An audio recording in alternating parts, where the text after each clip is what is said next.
Stories Out Loud. This is a podcast devoted to my students to help them understand the stories that I have assigned in my class.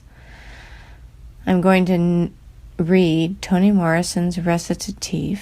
Recitatif is a musical term that means song, and the song might belong to the narrator of the story. You can ponder that at the end. Recitatif. My mother danced all night, and Roberta's was sick. That's why we were taken to St. Bonnie's. People want to put their arms around you when you tell them you were in a shelter, but it really wasn't bad. No big, long room with 100 beds like Bellevue. There were 4 to a room, and when Roberta and me came, there was a shortage of state kids, so we were the only ones assigned to 406 and could go from bed to bed if we wanted to. And we wanted to, too. We changed beds every night, and for the whole 4 months we were there, we never picked one out as our own permanent bed. It didn't start out that way. The minute I walked in and the big bozo introduced us, I got sick to my stomach. It was one thing to be taken out of your bed early in the morning. It was something else to be stuck in a strange place with a girl from a whole other race. And Mary, that's my mother, she was right. Every now and then she would stop dancing long enough to tell me something important, and one of the things she said was that they never washed their hair and they smelled funny. Roberta sure did. Smell funny, I mean. So when the big bozo, nobody ever called her Miss Erkin, just like nobody ever said St. Bonaventure. When she said, "Twyla, this is Roberta. Roberta, this is Twyla. Make each other welcome," I said, "My mother won't like you putting me in here." "Good," said Bozo. "Maybe then she'll come and take you home." How's that for mean? If Roberta had laughed, I would have killed her, but she didn't. She just walked over to the window and stood with her back to us. "Turn around," said the bozo. "Don't be rude. Now, Twyla, Roberta, when you hear a loud buzzer, that's the call for dinner. Come down to the first floor, any fights and no movie." And then just to make sure we knew what we would be missing, The Wizard of Oz. Roberta must have thought I meant that my mother would be mad about my being put in the shelter, not about rooming with her, because as soon as Bozo left, she came over to me and said, "Is your mother sick too?" "No," I said. "She just likes to dance all night." "Oh." She nodded her head, and I liked the way she understood things so fast. So for the moment, it didn't matter that we looked like salt and pepper standing there, and that's what the other kids called us sometimes. We were 8 years old and got F's all the time. Me, because I couldn't remember what I read or what the teacher said, and Roberta because she couldn't read at all and didn't even listen to the teacher. She wasn't good at anything except jacks, at which she was a killer. Pow, scoop, pow, scoop, pow, scoop. We didn't like each other all that much at first, but nobody else wanted to play with us because we weren't real orphans with beautiful dead parents in the sky. We were dumped. Even the New York City Puerto Ricans and the upstate Indians ignored us. All kinds of kids were in there, black ones, white ones, even 2 Koreans. The food was good, though. At least I thought so. Roberta hated it and left whole pieces of things on her plate. Spam, Salisbury steak, even Jell-O with fruit cocktail in it. And she didn't care if I ate what she wouldn't. Mary's idea of supper was popcorn and a can of Yoo-hoo. Hot mashed potatoes and 2 weenies was like Thanksgiving for me. It really wasn't bad, St. Bonnie's. The big girls on the 2nd floor pushed us around now and then, but that was all. And they wore lipstick and eyebrow pencil and wobbled their knees while they watched TV. 15, 16, even some of them were. They were put-out girls, scared runaways, most of them. Poor little girls who fought their uncles off but looked tough to us and mean. God, did they look mean. The staff tried to keep them separate from the younger children, but sometimes they caught us watching them in the orchard where they played radios and danced with each other. They'd light out after us and pull our hair or twist our arms. We were scared of them, Roberta and me, but neither of us wanted the other one to know it. So we got a good list of dirty names we could shout back when we ran from them through the orchard. I used to dream a lot, and almost always the orchard was there. 2 acres, 4 maybe, of little apple trees.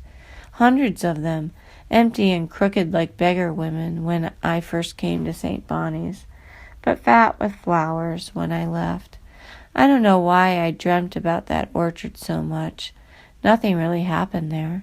Nothing all that important, Just the big girls dancing and playing the radio. Roberta and me watching. Maggie fell down there once, the kitchen woman with legs like parentheses, and the big girls laughed at her. We should have helped her up, I know, but we were scared of those girls with lipstick and eyebrow pencil. Maggie couldn't talk. The kids said she had her tongue cut out, but I think she was just born that way, mute. She was old and sandy-colored, and she worked in the kitchen. I don't know if she was nice or not. I just remember her legs like parentheses, and how she rocked when she walked. She worked from early in the morning till 2 o'clock, and if she was late, if she had too much cleaning and didn't get out till 2:15 or so, she'd cut through the orchard so she wouldn't miss her bus and have to wait another hour. She wore her really stupid little hat, a kid's hat with ear flaps, and she wasn't much taller than we were. A really awful little hat. Even for a minute it was dumb, dressing like a kid and never saying anything at all. But what about if somebody tries to kill her? I used to wonder about that. Or what if she wants to cry? Can she cry? Sure, Roberta said, but just tears. No sounds come out. She can't scream? Nope, nothing. Can she hear? I guess. Let's call her, I said. And we did. Dummy, dummy. She never turned her head. Bow legs, bow legs. Nothing. She just rocked on, the chin straps of her baby boy hat swaying from side to side. I think we were wrong. I think she could hear us and didn't let on, and it shames me, even now, to think there was somebody in there after all who heard us call her those names and couldn't tell on us. We got along all right, Roberta and me. Changed beds every night, got F's in civics and communication skills in gym. The bozo was disappointed in us, she said. Out of 130 of us state cases, 90 were under 12. Almost all were real orphans with beautiful dead parents in the sky. We were the only ones dumped and the only ones with F's in 3 classes, including gym. So we got along. What with her leaving whole pieces of things on her plate and being nice enough not asking questions. I think it was the day before Maggie fell down that we found out our mothers were coming to visit us on the same Sunday. We had been at the shelter 28 days, Roberta 28 and a half, and this was their first visit with us. Our mothers would come at 10 o'clock in time for chapel, then lunch with us in the teacher's lounge. I thought if my dancing mother met her sick mother, it might be good for her, and Roberta thought her sick mother would get a big bang out of meeting a dancing one. We got excited about it and curled each other's hair. After breakfast, we sat on the bed watching the road from the window. Roberta's socks were still wet. She washed them the night before and put them on the radiator to dry. They hadn't, But she put them on anyway because their tops were so pretty, scalloped and pink. Each of us had a purple construction paper basket that we had made in craft class. Mine had a yellow crayon rabbit on it. Roberta's had eggs with squiggly lines of color. Inside were cellophane grass and just the jelly beans because I'd eaten the 2 marshmallow eggs they gave us. The big bozo came herself to get us. Smiling, she told us we looked very nice and to come downstairs. We were so surprised by the smile we'd never seen before. Neither of us moved. "Don't you want to see your mommies?" I stood up first and spilled the jelly beans all over the floor. Bozo's smile disappeared while we scrambled to get the candy up off the floor and put it back in the grass. She escorted us downstairs to the first floor, where the other girls were lining up to file into the chapel. A bunch of grown-ups stood to one side, viewers mostly, the old biddies who wanted servants and the fags who wanted company, looking for children they might want to adopt. Once in a while a grandmother, almost never anybody young enough, or anybody whose face wouldn't scare you in the night. Because if any of the real orphans had young relatives, they wouldn't be real orphans. I saw Mary right away. She had on green slacks I hated, and hated even more now, because didn't she know we were going to chapel? And that fur jacket with the pocket lining so ripped she had to pull to get her hands out of the pockets. But her face was pretty, like always, and she smiled and waved like she was the little girl looking for her mother, not me. I walked slowly, trying not to drop the jelly beans and hoping the paper handle would hold. I had to use my last chiclet because by the time I finished cutting everything out, all the Elmer's glue was gone. I am left-handed, and the scissors never worked for me. It didn't matter, though. I might just as well have chewed the gum. Mary dropped to her knees and grabbed me, mashing the basket, the jelly beans, and the grass into her ratty fur jacket. "Twyla, baby! Twyla, baby!" I could have killed her. Already I heard the big girls in the orchard the next time saying, "Twyla, baby." But I couldn't stay mad at Mary while she was smiling and hugging me and smelling of Lady Esther dusting powder. I wanted to stay buried in her fur all day. To tell the truth, I forgot about Roberta. Mary and I got in line for the traipse into chapel, and I was feeling proud because she looked so beautiful, even in those ugly green slacks that made her behind stick out. A pretty mother on earth is better than a beautiful dead one in the sky, even if she did leave you all alone to go dancing. I felt a tap on my shoulder, turned and saw Roberta smiling. I smiled back, but not too much, lest somebody think this visit was the biggest thing that ever happened in my life. Then Roberta said, "Mother, I want you to meet my roommate, Twyla." And that's Twyla's mother. I looked up. It seemed for miles. She was big, bigger than any man, and on her chest was the biggest cross I'd ever seen. I swear it was 6 inches long each way, and in the crook of her arm was the biggest Bible ever made.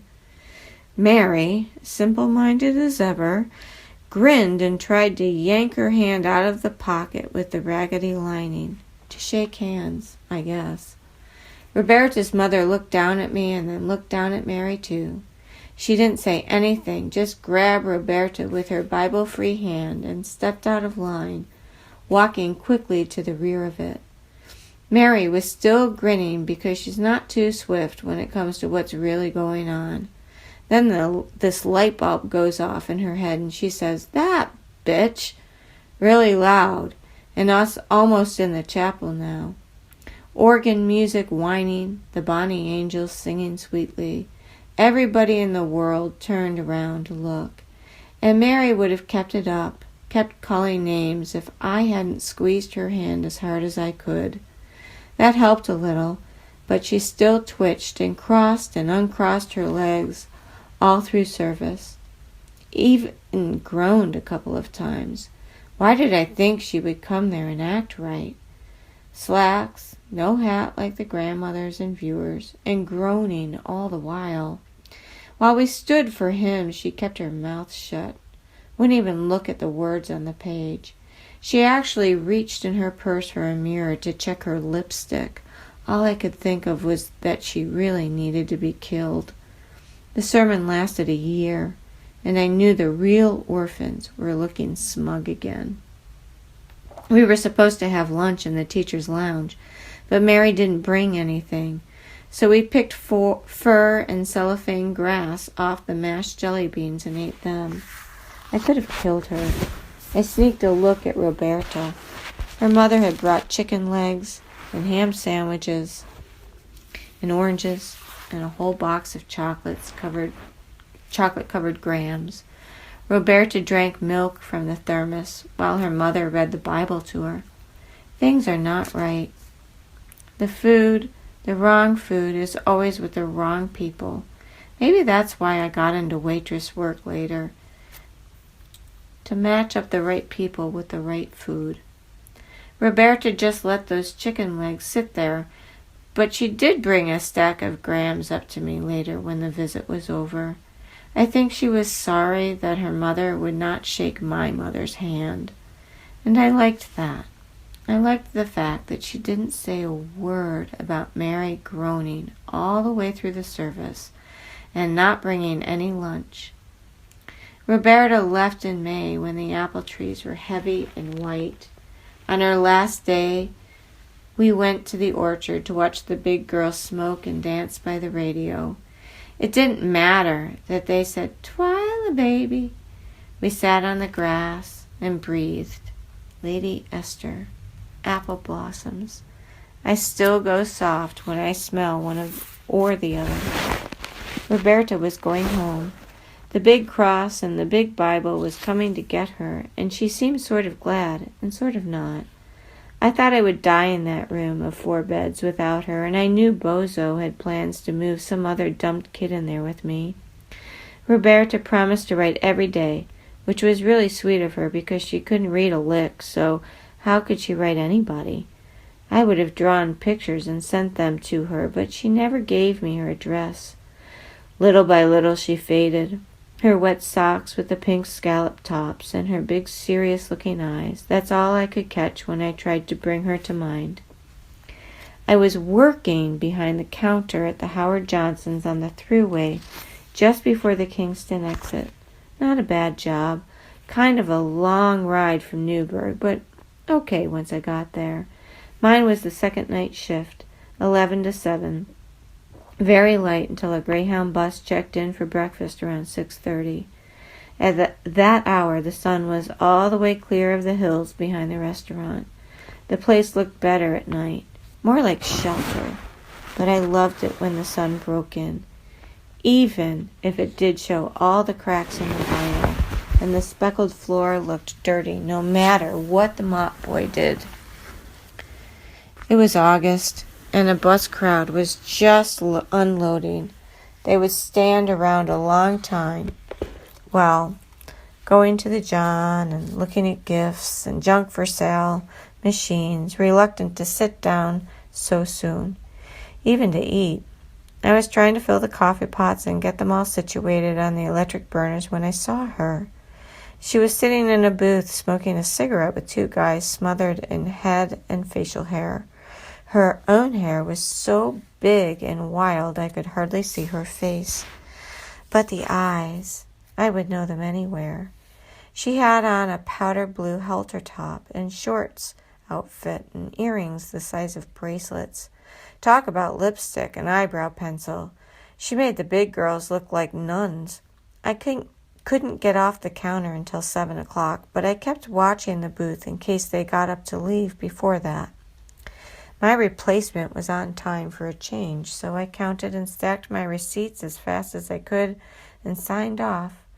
I walked over to the booth, smiling and wondering if she would remember me, or even if she wanted to remember me. Maybe she didn't want to be reminded of St. Bonnie's, or to have anybody know she was even there. I know I never talked about it to anybody. I put my hands in my apron pockets and leaned against the back of the booth, facing them. Roberta. Roberta Fisk? She looked up. Yeah? Twyla. She squinted for a second and then said, Wow. Remember me? Sure. Hey. Wow. It's been a while, I said, and gave a smile to the two hairy guys. Yeah. Wow. You work here? Yeah, I said. I live in Newburgh. Newburgh? No kidding. She laughed, then a private laugh that included the guys, but only the guys, and they laughed with her. What could I do but laugh too and wonder why I was standing there with my knees showing out from under the uniform? Without looking, I could see the blue and white triangle on my head. My hair shapeless in a net, my ankles thick in white Oxfords. Nothing could have been less sheer than my stockings. There was this silence that came down right after I laughed.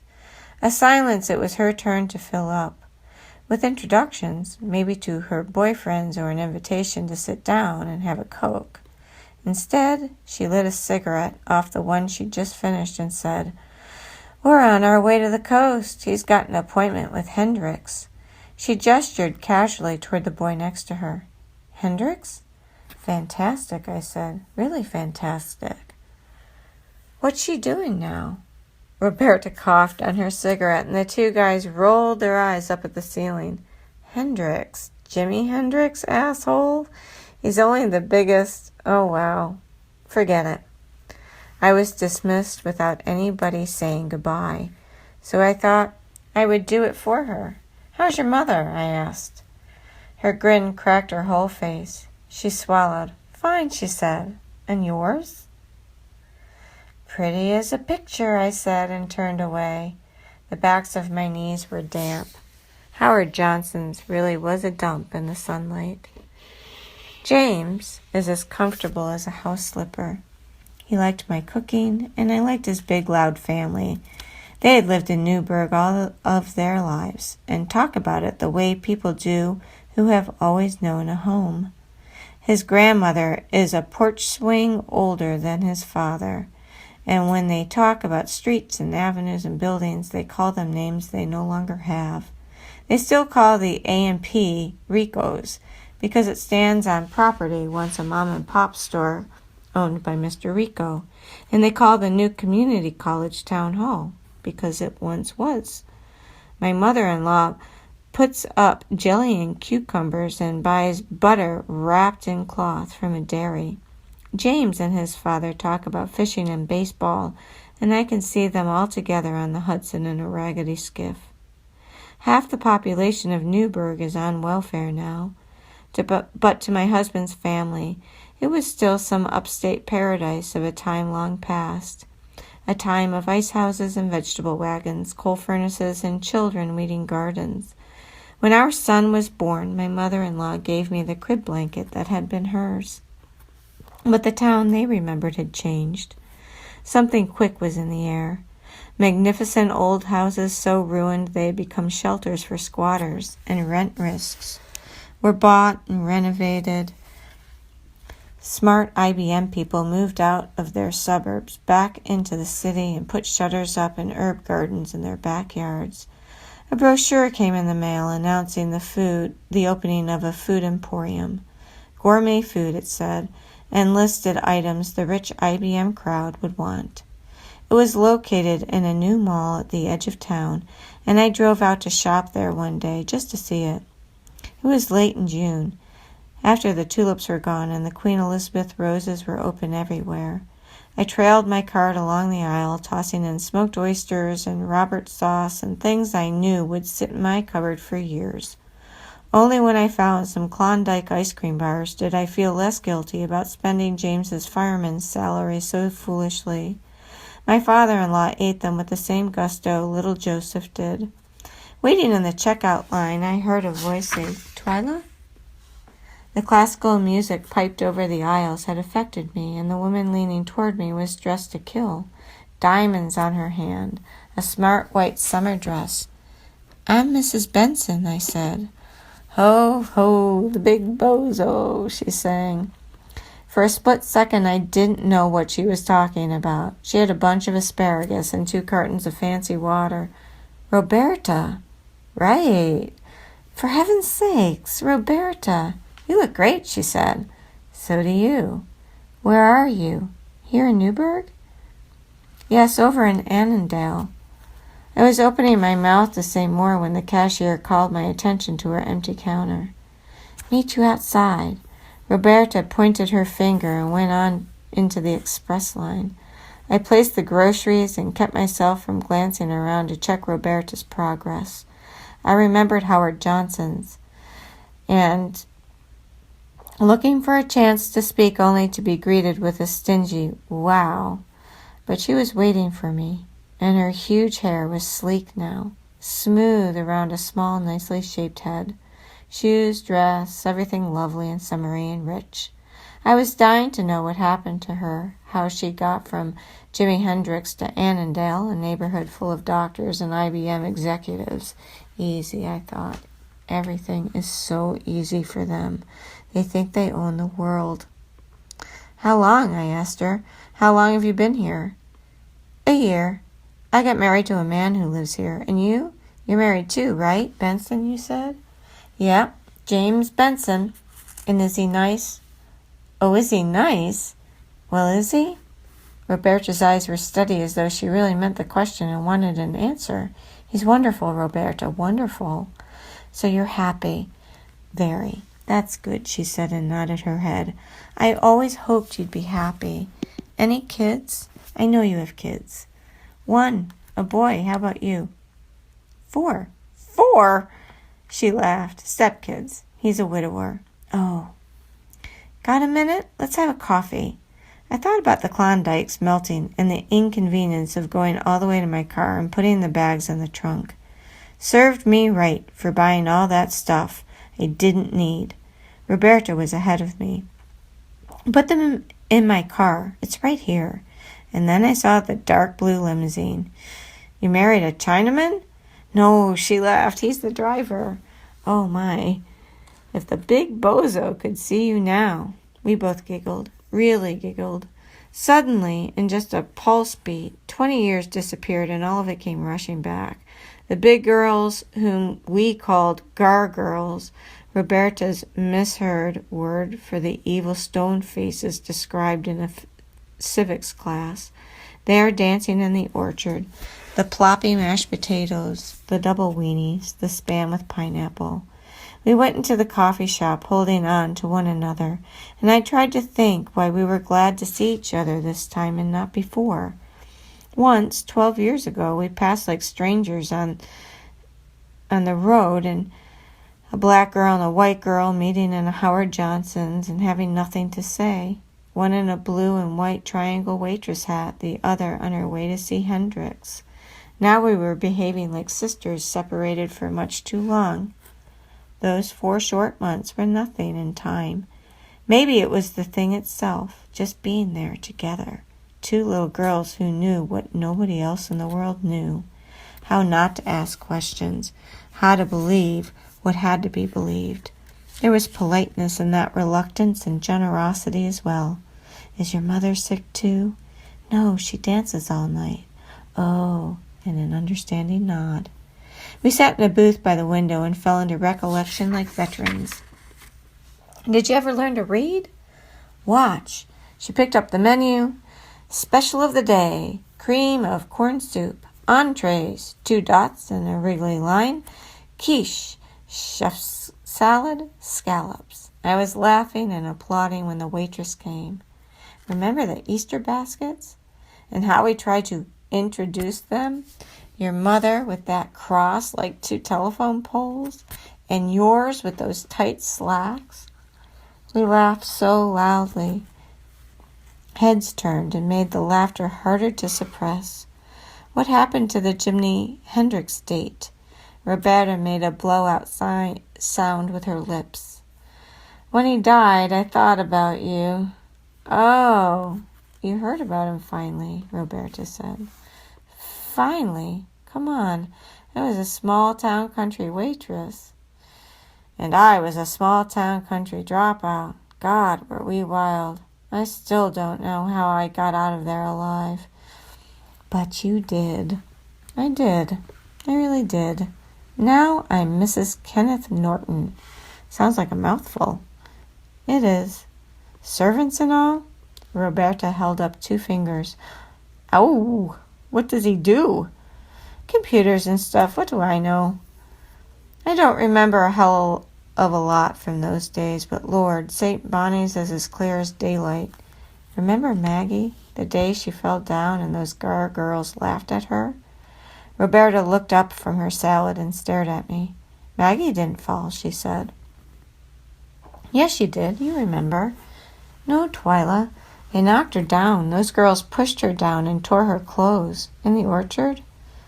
I don't. That's not what happened. Sure it is.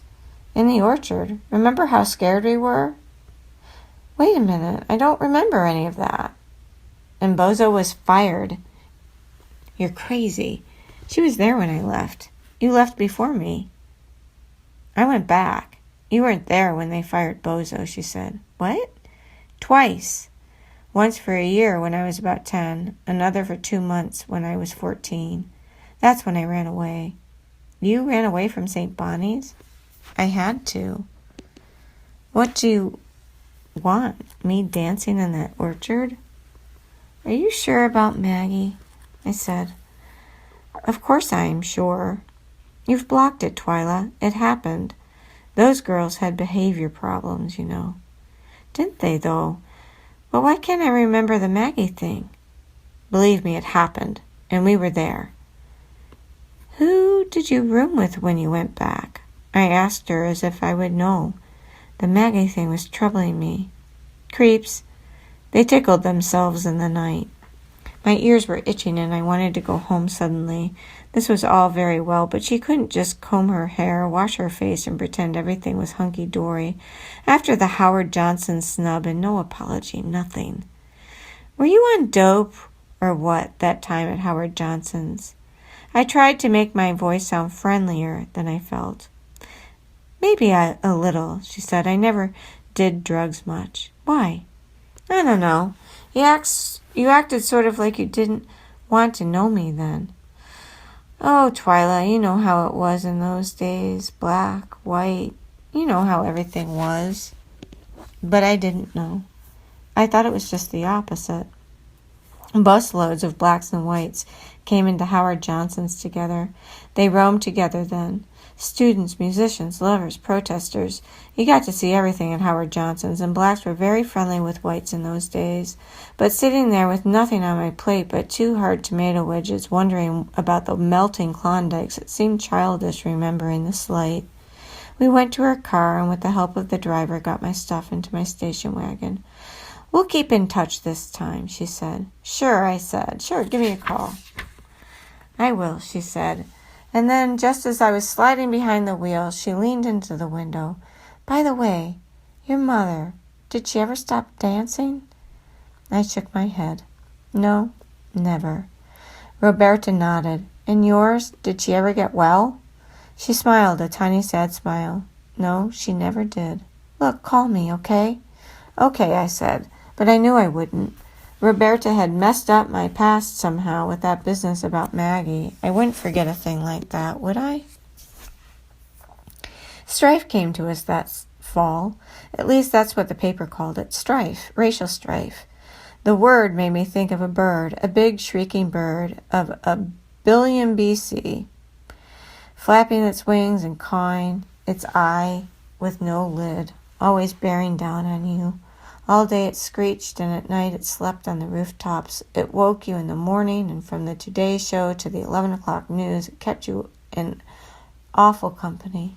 I couldn't figure it out from one day to the next. I knew I was supposed to feel something strong, but I didn't know what, and James wasn't any help. Joseph was on the list of kids to be transferred from the junior high school to another one at some far out-of-way place, and I thought it was a good thing until I heard it was a bad thing. I mean, I didn't know. All the schools seemed dumps to me, and the fact that one was nicer looking didn't hold much weight. But the papers were full of it, and the kids began to get jumpy. In August, mind you, schools weren't even open yet.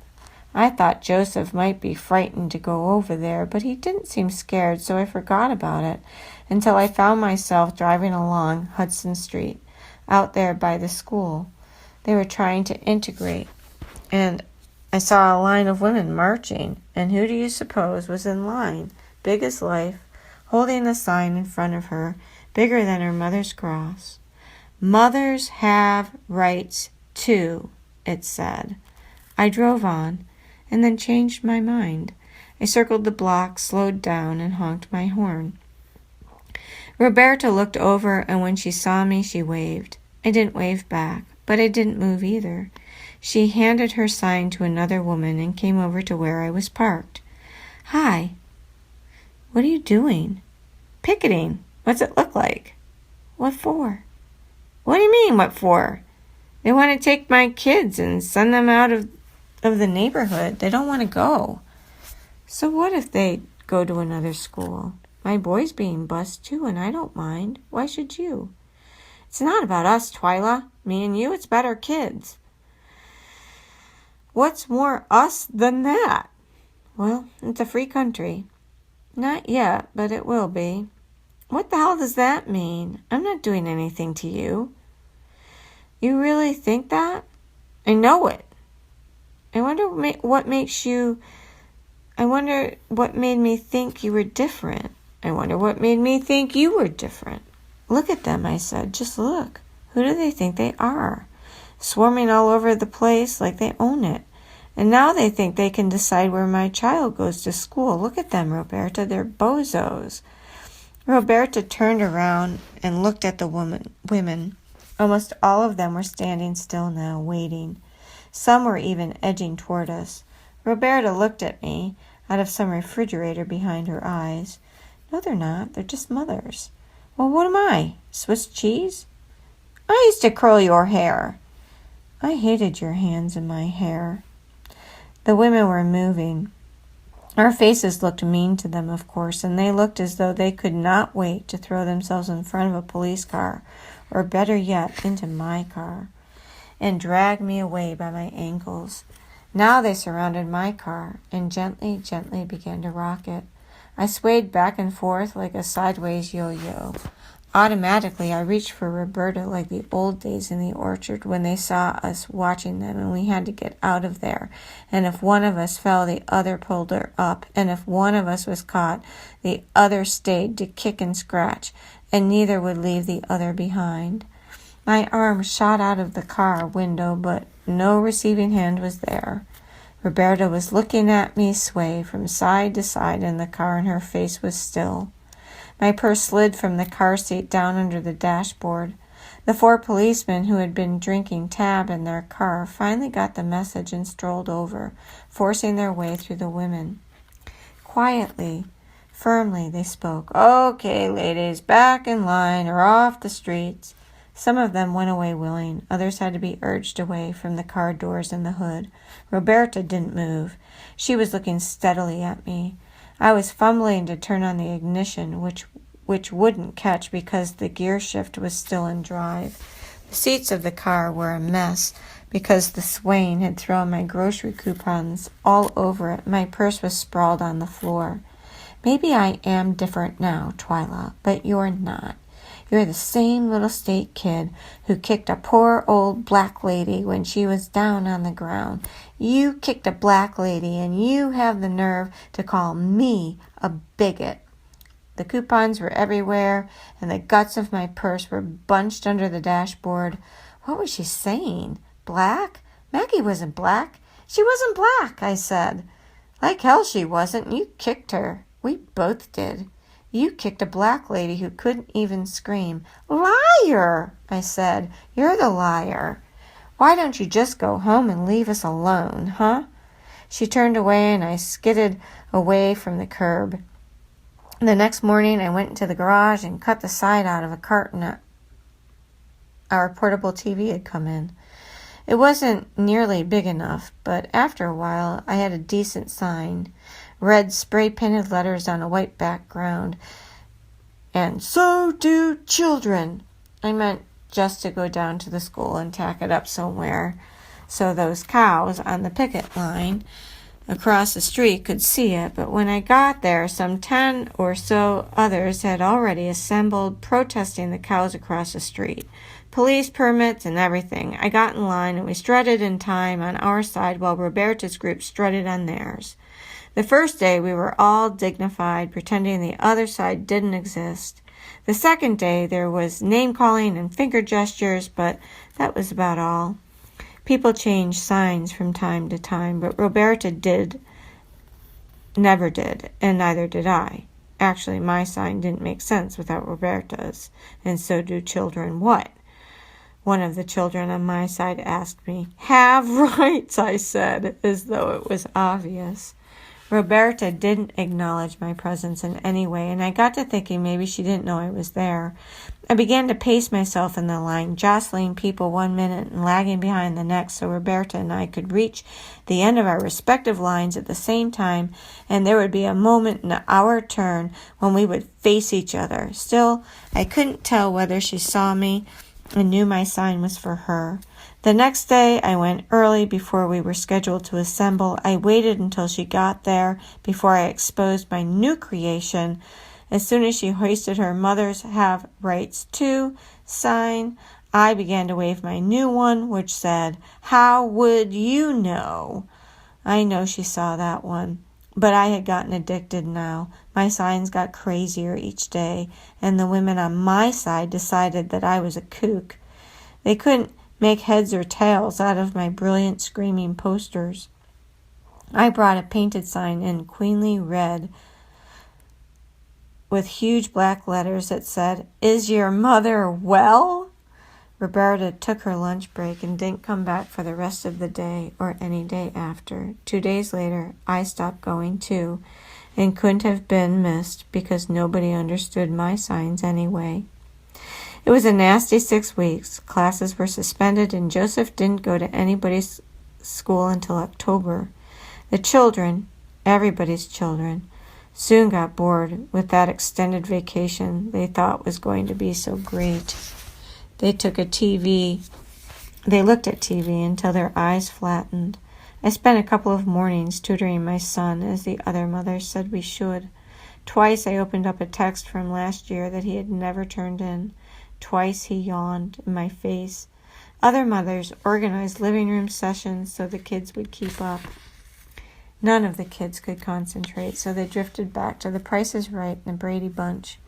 When the school finally opened, there were fights once or twice, and some sirens roared through the streets every once in a while. There were a lot of photographers from Albany, and just when ABC was about to send up a news crew, the kids settled down like nothing in the world had happened. Joseph hung my How Would You Know sign in his bedroom. I don't know what became of, and so do children. I think my father-in-law cleaned some fish on it. He was always puttering around in our garage. Each of his 5 children lived in Newburgh, and he acted as though he had 5 extra homes. I couldn't help looking for Roberta when Joseph graduated from high school, but I didn't see her. It didn't trouble me much when she had said to me in the car, the kicking part. I know I didn't do that. I couldn't do that. But I was puzzled by her telling me Maggie was black. When I thought about it, I actually couldn't be certain. She wasn't pitch black, I knew. I would have remembered that. What I remembered was the kitty hat and the semicircle legs. I tried to reassure myself about the race thing for a long time until it dawned on me that the truth was already there, and Roberta knew it. I didn't kick her. I didn't join in with the Gar girls and kick that lady, but I sure did want to. We watched and never tried to help her and never called for help. Maggie was my dancing mother. Deaf, I thought, and dumb. Nobody inside. Nobody who would hear you if you cried in the night. Nobody who could tell you anything important that you could use, rocking, dancing, swaying as she walked. And when the Gar girls pushed her down and started roughhousing, I knew she wouldn't scream, couldn't, just like me. And I was glad about that. We decided not to have a tree because Christmas would be at my mother-in-law's house, so why have a tree at both places? Joseph was at SUNY New Paltz College, and we had to economize, we said. But at the last minute, I changed my mind. Nothing could be that bad. So I rushed around town looking for a tree, something small but wide. By the time I found a place, it was snowing and very late. I dawdled like it was the most important purchase in the world, and the tree man was fed up with me. Finally, I chose one and had it tied to the trunk of my car. I drove away slowly because the sand trucks were not out yet, and the streets could be murder at the beginning of a snowfall. Downtown, the streets were wide and rather empty, except for a cluster of people coming out of the Newburgh Hotel, the one hotel in town that wasn't built out of cardboard and plexiglass. A party, probably. The men huddled in the snow were dressed in tails, and the women had on furs. Shiny things glittered from underneath their coats. It made me tired to look at them. Tired. On the next corner was a small diner with loops and loops of paper bells in the window. I stopped the car and went in, just for a cup of coffee and 20 minutes of peace before I went home and tried to finish everything before Christmas Eve. Twyla? There she was, in a silver evening gown and dark fur coat. A man and another woman were with her, the man fumbling for change to put in the cigarette machine. The woman was humming and tapping on the counter with her fingernails. They all looked a little bit drunk. Well, it's you.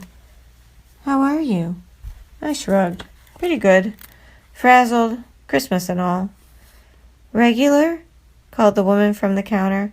Fine, Roberta called back, and then, wait for me in the car. She slipped into the booth beside me. I have to tell you something, Twyla. I made up my mind if I ever saw you again, I'd tell you. I'd just as soon not hear anything, Roberta. It doesn't matter now, anyhow. No, she said, not about that. Don't be long, said the woman. She carried 2 regulars to go, and the man peeled a cigarette pack as they left. It's about St. Bonnie's and Maggie. Oh, please. Listen to me. I really did think she was black. I didn't make that up. I really thought so. But now I can't be sure. I just remember her as old, so old. And because she couldn't talk, well, I thought she was crazy. She'd been brought up in an institution like my mother was, and like I thought I would be too. And you were right. We didn't kick her. It was the Gar girls. Only them. But, well, I wanted to. I really wanted them to hurt her. I said we did it too, you and me, but that's not true. And I don't want you to carry that around. It was just that I wanted to do it so bad that day. Wanting to do it is doing it. Her eyes were watery from the drink she had, I guess. I know it's that way with me. 1 glass of wine and I start bawling over the littlest thing. We were kids, Roberta. Yeah, I know. Just kids. 8. And lonely. Scared too. She wiped her cheeks with the heel of her hand and smiled. Well, that's all I wanted to say. I nodded and couldn't think of any way to fill the silence that went from the diner past the paper bells on out into the snow. It was heavy now. I thought I'd better wait for the sand trucks before starting home. Thanks, Roberta. Sure. Did I tell you? My mother, she never did stop dancing. Yes, you told me. And mine, She never got well. Roberta lifted her hands from the tabletop and covered her face with her palms. When she took them away, she really was crying. Oh, shit, Twyla. Shit. What the hell happened to Maggie? The podcast you just heard was made using Anchor. Ever thought about making your own podcast?